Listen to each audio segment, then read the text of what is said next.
মক্কায় ইহুদিরা এসে দল পাকালো, চল মোহাম্মদকে আজকে প্রশ্ন করে আটকায় দিন। কি প্রশ্ন করবি? ইহুদিরা বলে এমন প্রশ্ন জানা আছে এগুলোর কিছুই মোহাম্মদ জানে না। ইহুদিরা এসে হাজির, মোহাম্মদ আমরা কালিমা পড়ে মুসলমান হব, আল্লাহ রাসূল তো মহা খুশি, তাই আসো। তবে শর্ত আছে। কি শর্ত? 3টা প্রশ্নের উত্তর দিতে পারলে লাইন ধরে আমরা সব কালিমা পড়ে ফেলব। কোন 3টা প্রশ্ন বলো? তারা প্রশ্ন শুরু করলো। প্রশ্ন নাম্বার 1, মা হুয়া রূহ। মুহাম্মদ বলো তো রুহু কারে বলে? রুহু কি? রুহু কাকে বলে? এই ক্যামেরাম্যান, এই তোমার কি? বসো মিয়া, এখনো ভদ্রতা শিখো নাই।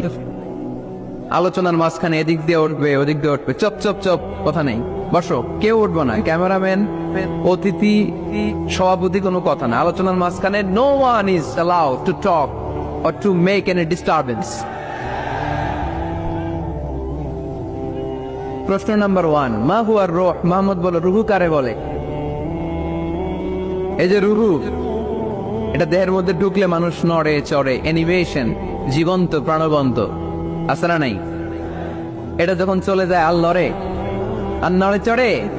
2 কান্দে ছিল যে তোমারে 2 জনা পাহারা, তোমারে একলা থুইয়া পালাইছে তাহারা, তোমার 8 কুঠুরি 9 দরজা বন্ধ এবার হলো রে হলো, মুখে আল্লাহ রসুল সবে বলো, দুয়ারে আইসাছে পালকি, নাই হরি গাও তোলো রে তোলো, মুখে আল্লাহ রসুল সবে বলো, ও মুখে আল্লাহ রসুল সবে বলো। ঠিক না?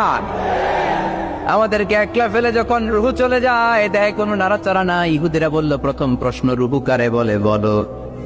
2 নাম্বার প্রশ্ন, মান আসহাবুল কাহাফ। আসহাবে কাহাফ সম্পর্কে কি জানো? কি জানো বল। গুহাবাসী, গুহাবাসীদের সম্পর্কে কি জানো? অনেক আগে তারা এসেছিল পৃথিবীতে। 3 নাম্বার প্রশ্ন, মান হুয়া যুলকারনাইন। যুলকারনাইন সম্পর্কে কি জানো বলো। প্রশ্ন কয়টা? প্রথম প্রশ্ন কি সম্পর্কে? রূহ। দ্বিতীয় প্রশ্ন আসহাবে কাহাফ। তৃতীয় প্রশ্ন যুলকারনাইন। আল্লাহ রাসূল সাল্লাল্লাহু আলাইহি ওয়াসাল্লাম বললেন গাদান উজিবুকুম। তাফসীর ইবনে কাসিরে এসেছে, তিনি উত্তর দিলেন গাদান উজিবুকুম, আই উইল আনসার টুমরো। আগামীকাল উত্তর দিব।